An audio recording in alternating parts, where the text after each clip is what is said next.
That's right, Alexis. Let's take a look at the Dow Jones Industrial Index.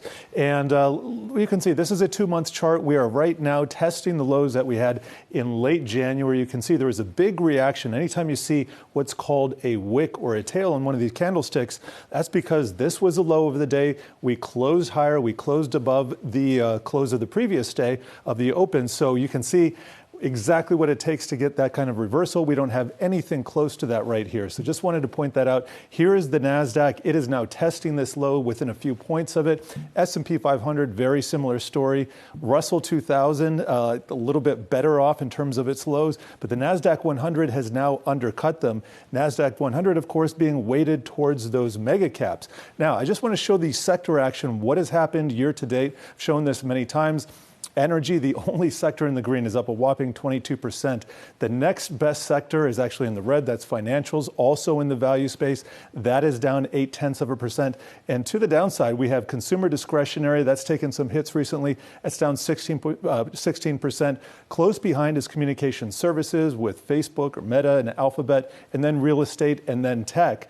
And you take a look at the Nasdaq 100, you're going to see what these mega caps have done for the year. And some real big standouts. Facebook, Meta, almost down 40%, NVIDIA down 22%, Tesla down 25%, and the stalwarts here, even Apple is still down over 8%, the least worse off here. But I'm writing about this for YahooFinance.com. I'm going to be out probably tomorrow morning, just taking about the market cap losses that we've experienced since the highs. In fact, the mega caps overall, if you add up the capitalization of the 8 largest companies, they peaked in November at about $12.7 billion. They have lost $2 billion, so now sitting at about $10.6 billion. If you're keeping track, that's a drawdown of about 16%, and that's just off of the highs. So really seeing this take a toll, this pain correction, this pain rotation that we've seen in the market, and we've seen it continue, and continue today as well, guys.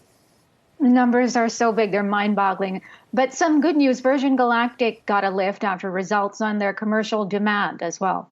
That's right. And let's take a look at space here. And this is, one of our top trending tickers of the day. Here's Virgin Galactic. There's some nice things in the earnings. They're very excited about launching towards the end of the year. Now, this is basically a pre-revenue company, so I'm not going to go through all of the numbers here, but a number of analysts like the commentary and are excited about that launch later in the year. The company recently opened to the public the potential for commercial flights into space. Now, let me put a max chart on. This is a stock that has seen a lot of excitement in its very young life. In fact, this was when it was a meme stock. It got caught up in GameStop, had another run up in the middle of the year with the meme stocks, and there was a lot of attention even before that. We can see it had a rise in early 2020 as well. That was just as the pandemic was hitting. So this has been a very volatile stock. It's hard to see, just resting near 52-week lows, so 3% really not that big of a movement for a stock that is underwater by as much of it is. But nevertheless, interesting to see some of these results playing out in the market here, guys.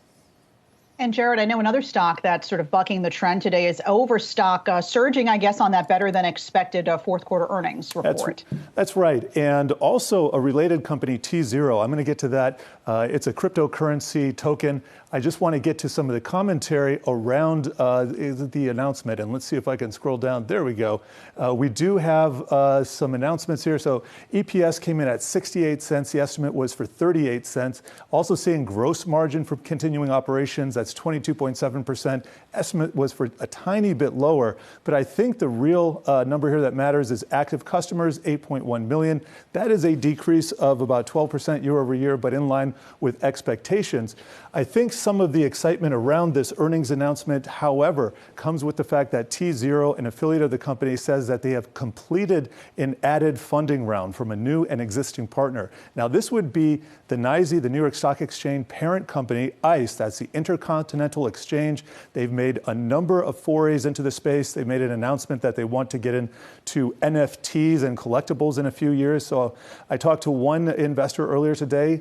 He thinks that this is going to be a long-term play for them and that this is going to help tokenize stocks and that ICE is going to incorporate this into their trading infrastructure. Just a hypothesis, but that could be accounting for some of the ebullience, 23% of this stock right now.